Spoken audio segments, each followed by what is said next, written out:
Pemilu ini menjadi sarana yang penting untuk memilih pemimpin-pemimpin yang akan duduk di lembaga-lembaga yang disebutkan tadi.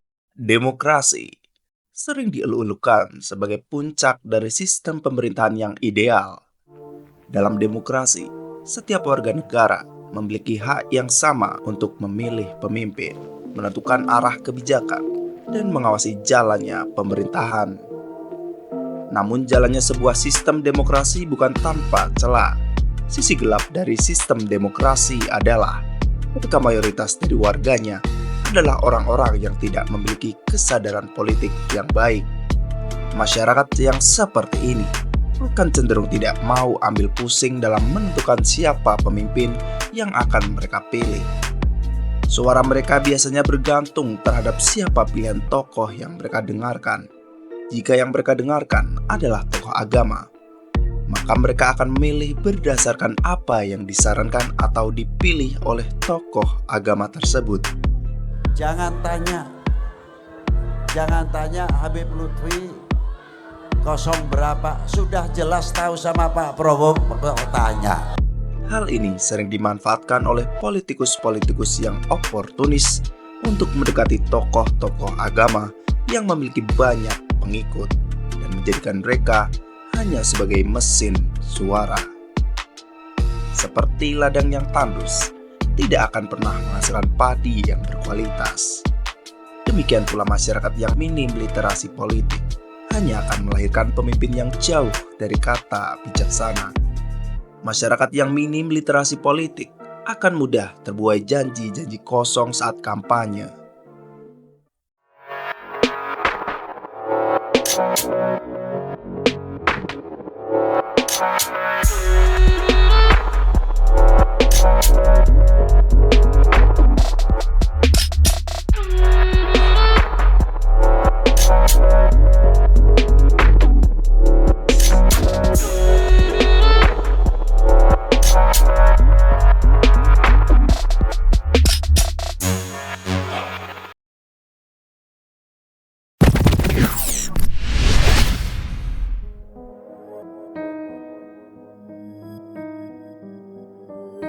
Dalam sejarahnya, demokrasi telah membuktikan dirinya sebagai sistem yang mampu memberi ruang bagi kebebasan berpendapat, persaingan ide, dan partisipasi rakyat dalam pemerintahan.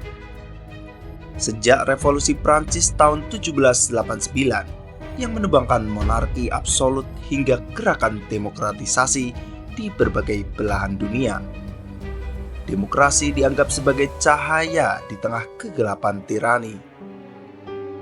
Namun, di balik kilau demokrasi, ada bayang-bayang kelam yang jarang dibicarakan. Demokrasi bergantung pada kecerdasan kolektif rakyat. Jika rakyat yang memilih adalah mereka yang tidak memahami politik, mudah terprovokasi oleh propaganda, atau lebih mengutamakan kepentingan sesaat daripada visi jangka panjang, maka demokrasi dapat berubah menjadi pedang bermata dua. Pemimpin yang tidak kompeten dapat naik ke tampuk kekuasaan bukan karena kecakapannya, melainkan karena kepandaiannya dalam memainkan emosi massa. Kita insya Allah akan berhasil membawa kebaikan kepada negara dan bangsa rakyat Indonesia. Sejarah mencatat bagaimana demokrasi bisa gagal karena kebodohan kolektif. Salah satu contoh paling terkenal adalah terpilihnya Adolf Hitler sebagai kanselir Jerman pada tahun 1933. Hitler naik ke tampuk kekuasaan melalui mekanisme demokrasi dengan dukungan luas dari rakyat Jerman yang frustasi akibat krisis ekonomi dan politik pasca Perang Dunia I. Dengan retorika yang penuh janji dan propaganda yang efektif, ia berhasil memanipulasi emosi publik hingga akhirnya menghancurkan demokrasi itu sendiri. Kasus lain yang lebih dekat dengan era modern adalah kemenangan Rodrigo Duterte dalam pemilu Filipina tahun 2016. Dengan kampanye yang menekankan perang terhadap narkoba dan kebijakan populis lainnya, Duterte berhasil mendapatkan dukungan luas meskipun banyak kritik mengenai pelanggaran HAM dalam kebijakannya.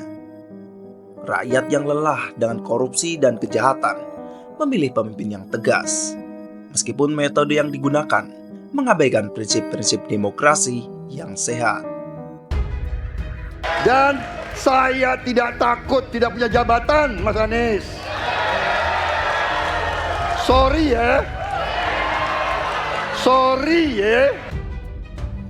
Dalam setiap pemilihan, rakyat dihadapkan pada pilihan pemimpin yang akan menentukan arah bangsa. Namun kerap kali, kebodohan kolektif menjadi faktor dominan dalam menentukan hasil. Kebodohan di sini bukan sekedar kurangnya pendidikan formal, tetapi ketidakmampuan berpikir kritis dan membedakan fakta dari manipulasi. Politik uang, kampanye berbasis sentimen emosional, serta penyebaran hoaks menjadi alat efektif dalam menggiring opini publik. Banyak pemilih lebih tertarik pada janji populis ketimbang rekam jejak dan kompetensi kandidat. Elit politik pun memanfaatkan ini dengan membangun citra ketimbang menawarkan solusi nyata. Fenomena ini melanggengkan lingkaran setan kepemimpinan yang buruk, di mana rakyat yang terbodohi terus-menerus memilih pemimpin yang tidak kompeten. 2 tambah 10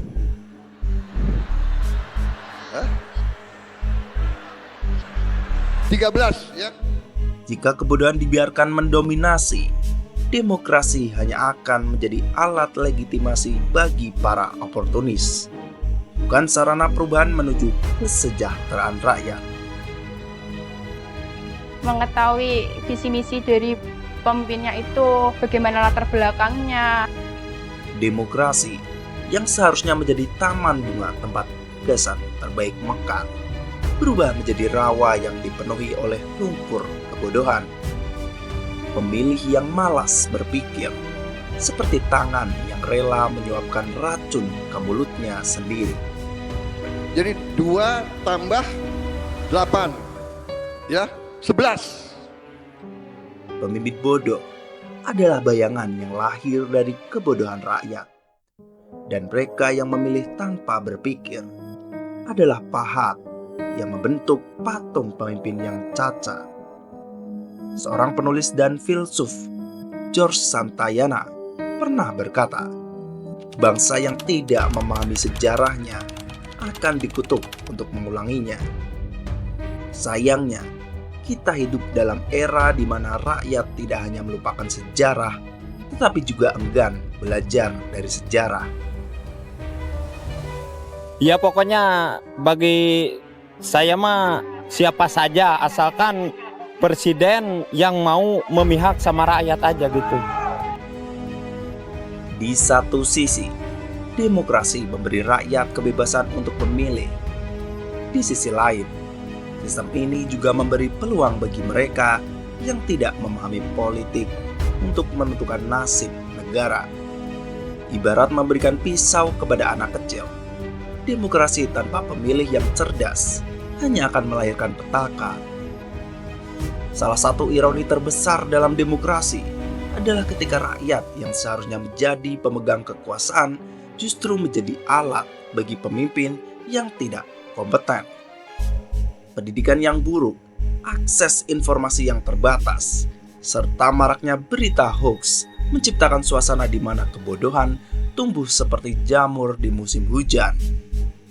Seperti pintu yang dibiarkan terbuka bagi maling, ketidaktahuan rakyat menjadi jalan bagi pemimpin yang korup untuk terus berkuasa.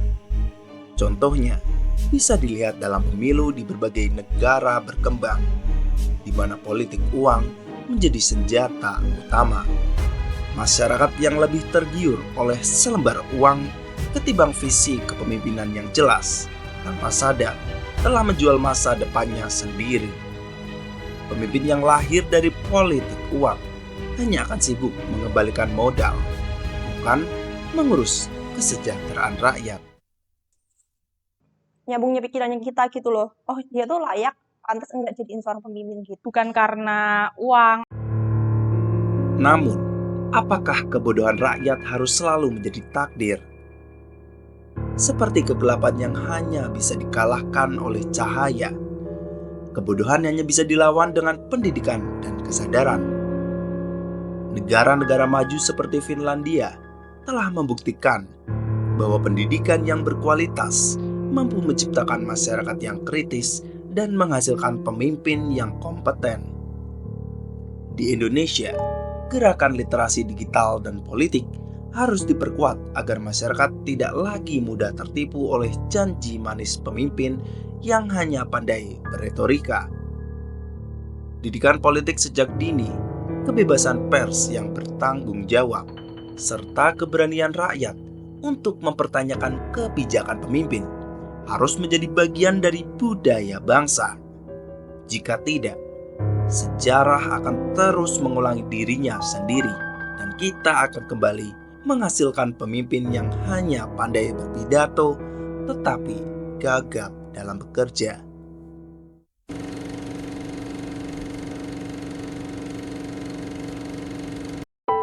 Sebagaimana cermin yang hanya bisa memantulkan wajah kita sendiri, pemimpin yang lahir dari rakyat adalah refleksi dari kondisi masyarakat itu sendiri. Jika kita menginginkan pemimpin yang cerdas, jujur, dan kompeten, maka kita sebagai rakyat harus lebih cerdas, kritis, dan berani melawan kebodohan. Jika tidak, maka kita hanya akan menjadi kawanan domba yang dengan sukarela menyerahkan diri kepada serigala. Sejarah telah memberikan banyak pelajaran, tetapi apakah kita mau belajar? Itu adalah pertanyaan yang harus kita jawab sebelum terlambat. Kalau kamu punya pendapat, silakan tulis di kolom komentar. Menyelami sejarah, membangun masa depan yang cerah.